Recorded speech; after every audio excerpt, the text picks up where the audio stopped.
Parks are sustainable infrastructure for cities, and the great cities of the world have great parks.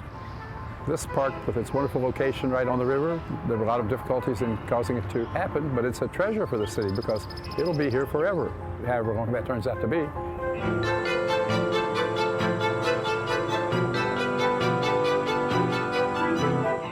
When George Rogers Clark began to envision a community here in 1780, he had a really interesting idea. He saw the entire waterfront as remaining public property, essentially become a town commons.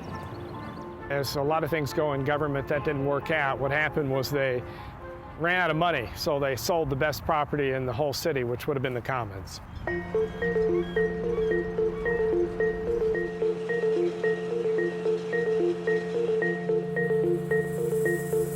I've been here about 40 years, and I was amazed when I came here how Louisville had forgotten about the Ohio River. Literally turned its back on the Ohio River. I mean, there was refineries, and there was a steel scrap mill, and it was just a mess. Big salt piles and fertilizer piles. Asphalt terminals, abandoned warehouses. A baling operation where cars would come in and they would smush them down into little cubes.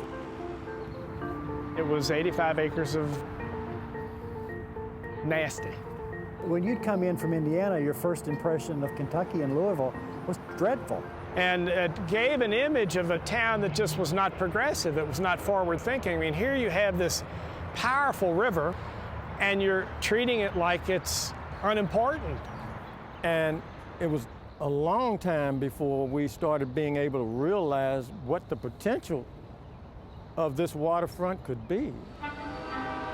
Over the years, there were a lot of different efforts where people tried to regenerate the city's waterfront. Almost all of them failed until the Waterfront Development Corporation got started. In the authority to set up a waterfront development corporation, there is no mention of the word park. The park came about through public forums. And literally, those public forums defined the scope of the project. 9 out of 10 people wanted green space. A few people said they wanted a flea market or they wanted more restaurants, but basically, most people said green, green, green. And they wanted a common gathering space. And that's what we did. They said, I want to walk here, I want to bike here, I want to picnic here. But I'm not sure they understood in their wildest dreams exactly what this was going to become. And I think a lot of people, even though they were on our side, might have been somewhat doubtful. One of the real intriguing challenges from the very beginning of this whole proposition was how are you going to deal with flood issues? We live on a floodplain, but actually a park is one of the very best things you can build on a floodplain because the water comes up, you're incapacitated for a little while, but it goes back down. The last thing in the world we wanted was a flood wall because the idea was to engage the spark to the city and not to create more barriers. And I think one of the engineering geniuses of this project was to have the Great Lawn itself become the flood protection.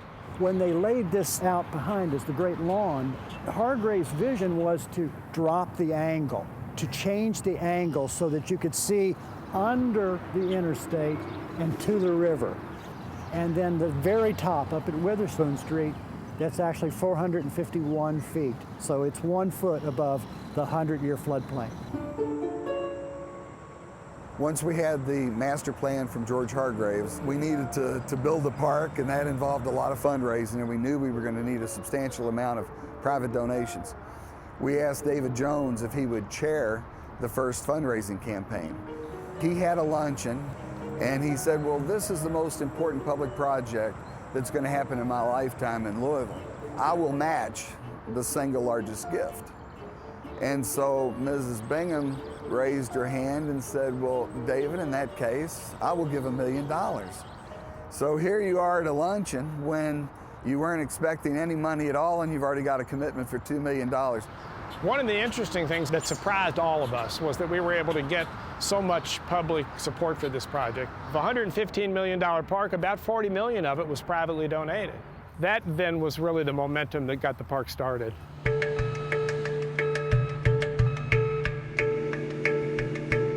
We knew that as soon as we had a plan, we were going to have to break it down into phases. And so we knew that we had to have all the land for a particular phase. I think what helped on the land acquisition was that there was just a huge amount of public support for this project. You had a lot of businesses that didn't want to be seen as negative or in the way.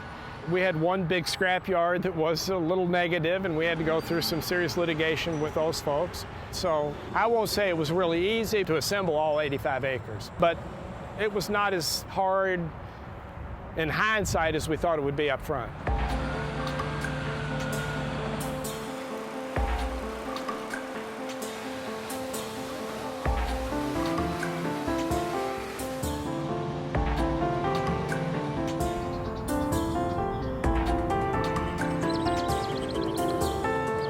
Abraham Lincoln's right here because he learned his hatred for slavery here in Louisville, Kentucky. He noticed slaves being loaded onto the same ship that he was about to sail on, and it so disturbed him that he wrote his host a long letter. And he said it was something that was a torment to him. And many people believe that his early ideas of abolition really started around that personal experience. How wonderful it is to see the children come down and sit up in Lincoln's lap, where you can't do that in other places. And so I think this portrayal allows him to be a part of who you are, because that's who he was. I believe that Waterfront Park is actually what created the renaissance of our downtown. When we started this project in the downtown waterfront area, there were about 500 people employed. In that exact same footprint today, we've got close to 7,000 people employed. The ripple effect has been tremendous. All the restaurants and all the lofts that have been built. It's all been a package. I think, yeah, the Yum Center, certainly they wanted the downtown because of the park, the baseball field because of the park. And anything that makes the city more livable helps us to attract the young, bright, innovative, creative people to the city. So this is a tremendous catalyst for that.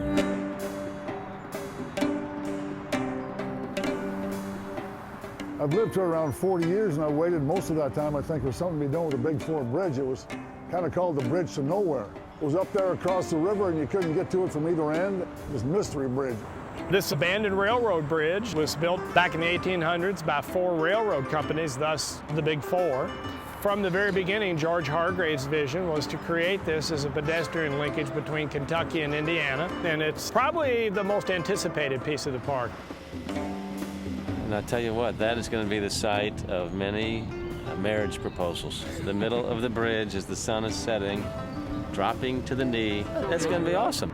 The Big Four Bridge is the last component. It is really phase 3 of the park. And what we did was to build phase 1, which was in the close downtown area. We jumped over this and built phase 2 at the far end of the park, leaving a hole in the middle. So as a result of having the bookends developed, there was no other option but to finish the whole project. I thought that was very ingenious of him to build the park in that manner.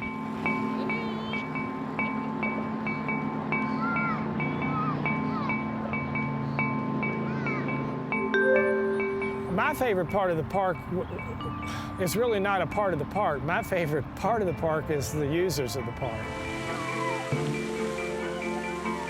I love watching the kids in this playground. They just have a great big smile on their face.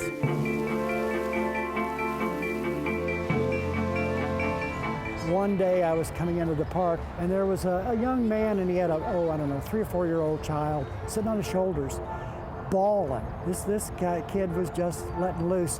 And the man looks up at me, and he says, "That's the problem with this place. You hate to leave it." And it just struck me, that's a really good problem. To go from what it was to what it is, I feel was quite an accomplishment. It was amazing. And of course, David Karam had a lot to do with that. So we've only taken 200 years to fulfill George Rogers Clark's vision, and I hope that somewhere he's sitting there smiling and saying, well, it took you a while, but we're there now.